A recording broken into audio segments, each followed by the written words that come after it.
율곡의 성장기. 제1화 율곡 2의 생애에 이은 2화입니다. 먼저 구독과 좋아요 부탁드립니다. 이제 율곡의 생애와 학문 세계를 간략하게 살펴보겠다.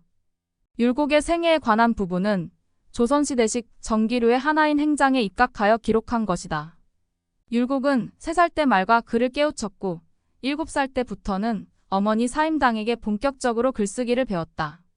그 결과물로 율곡은 7살 때 이웃에 사는 인물의 소임 배상을 묘사한 진복창전이라는 인물전을 지었는데 후일 사화기 때 실제로 그 주인공이 악역을 적지 않게 담당한 소임배로 밝혀졌다고 한다.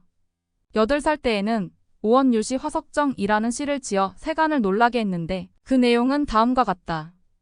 화석정, 숲속 정자의 가을이 이미 깊으니 쓸쓸한 나그네의 상념은 끝이 없구나.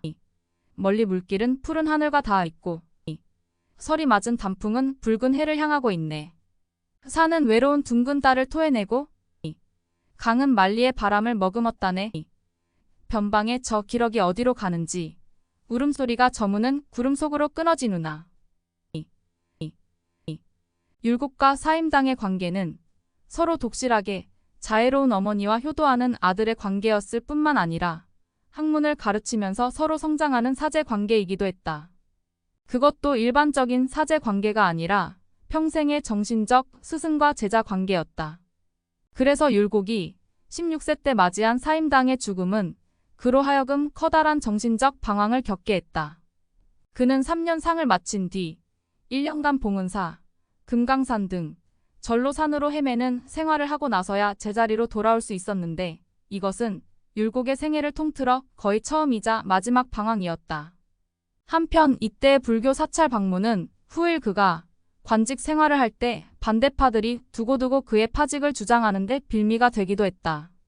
13세부터 29세까지의 율곡의 삶은 과거 시험을 즐기는 삶이었다고 해도 과언이 아니다. 남들의 경우 평균 30세에 늦게는 40세에야 겨우 한 번 어렵게 등과하는데 율곡은 13세 때 진사 초시에 장원 급제한 이래 무려 9번이나 장원 급제를 했기 때문이다. 심지어 29세 때는 한 해의 생원시, 진사시, 그리고 대과까지 급제하는 등 3차례나 등과했다.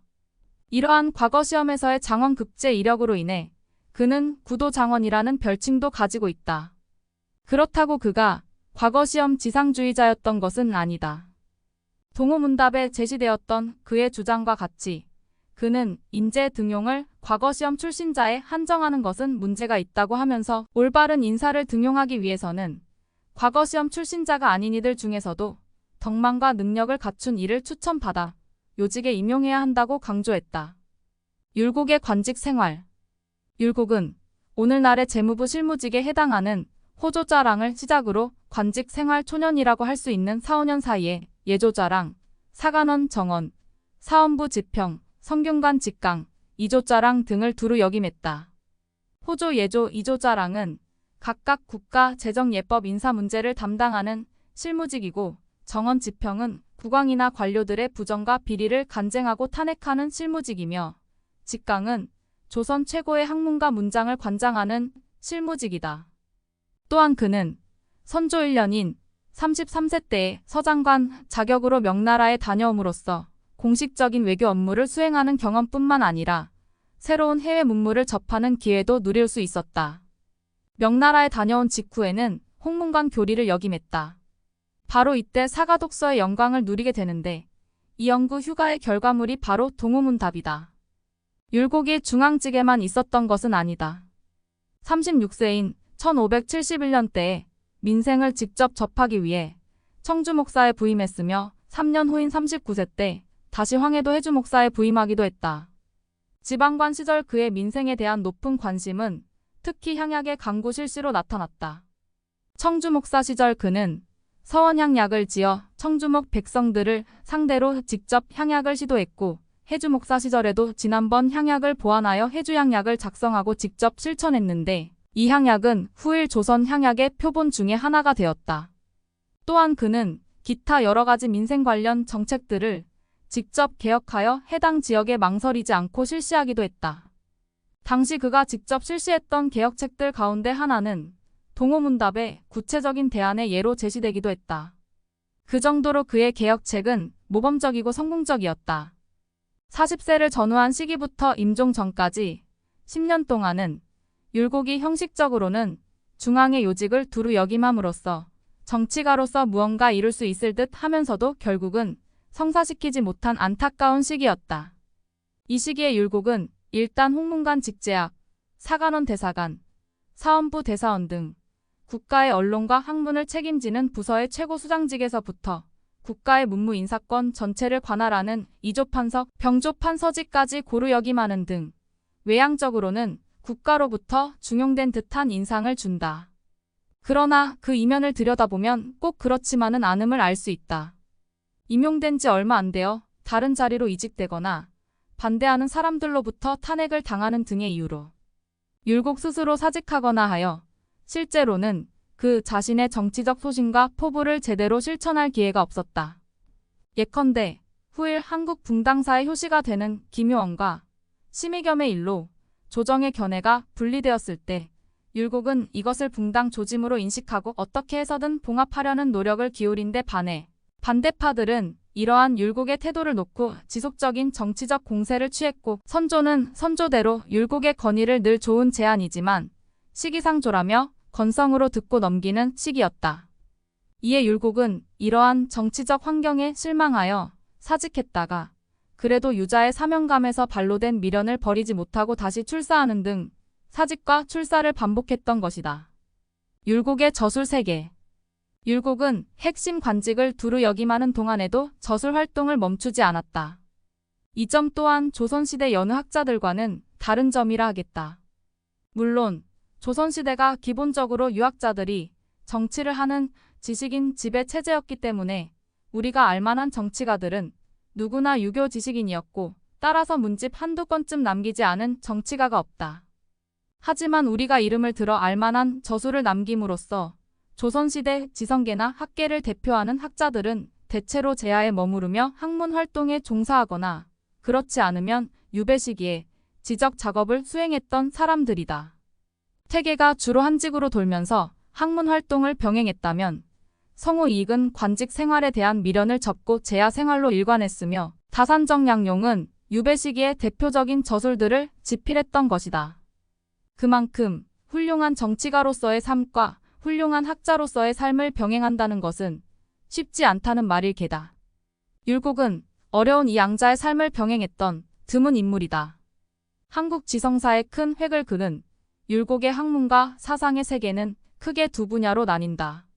성리학 곧 요즘의 철학 분야와 경세론 곧 사회과학 분야가 그것이다. 율곡이 인심도심설이나 답성원 등의 글들에서 펼친 이길 원론적 이기론 곧 성리학적 업적은 이기원론에 입각한 퇴계 이황의 업적과 함께 이후 각각 기호학계와 영남학계로 나뉘는 조선의 양대 산맥의 정신적 기반을 제공했다. 그의 성리학적 업적은 조선 성리학의 찬란한 금자탑이라 하지 않을 수 없다. 경세론과 관련된 율곡의 저술은 다시 네 분야로 나뉜다. 성학론 혹은 군주론, 정책 건의서, 교육학, 그리고 기타가 그것이다. 그리고 이들 분야의 저술들은 대부분 이후 해당 분야에서 고전의 위치를 점하게 되었다. 첫째, 율곡의 군주론 혹은 성인론인 성학지묘는 이상적인 군주의 모델을 이론적으로 추구하여 현실 군주의 귀감으로 삼고자 했던 방대한 저서로 태계의 성학십도와 함께 조선시대 주자학적 군주론의 고전이 되었다.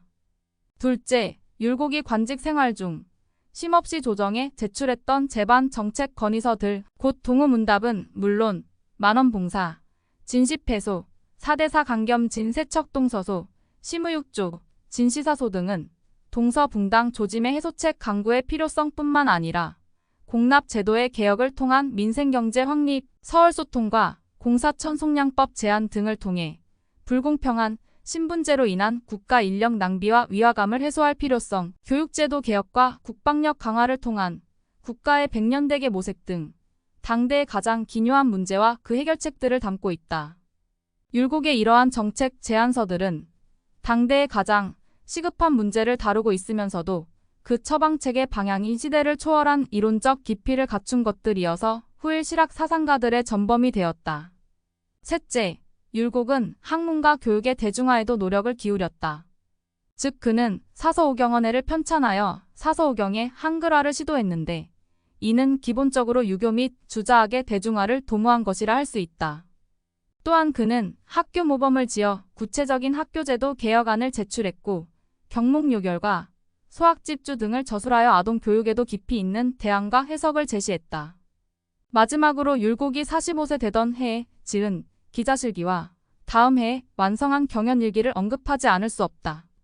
기자실기는 유교에서 실천적인 이상 사회의 모형으로 간주하는 주 문화의 상징 인물인 기자가 조선으로 동래했다는 설에 관한 것으로 기자 조선에 관한 최초의 체계적 저술이다.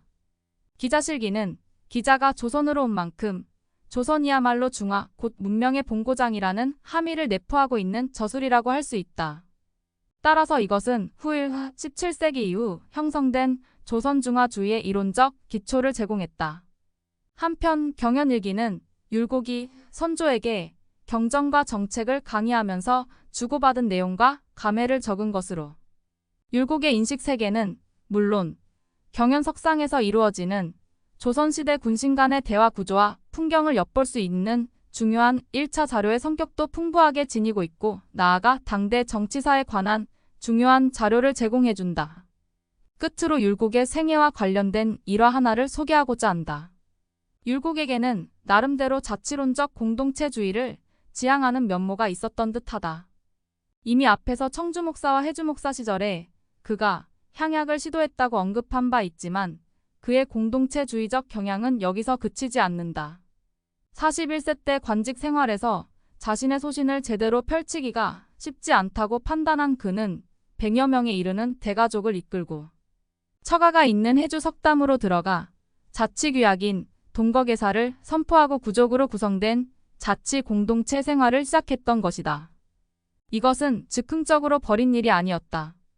율곡은 34세 되던 해인 선조 4년 1571년에 친구들과 석담구곡을 구경한 후 이곳에서 응거할 계획을 세우는 등 일찍이 이런 지향을 갖고 있었던 것이다. 석담에서의 이 구족 공동체 생활은 경제적인 이유로 오래 유지되지 못했지만 이는 관직 생활을 할 때나 제하에 있을 때나 바람직한 공동체 생활에 대한 관심을 거두지 못했던 율곡의 일면을 보여주는 일화라고 하겠다. 다음 제3화가 계속됩니다. 구독과 좋아요 부탁드립니다.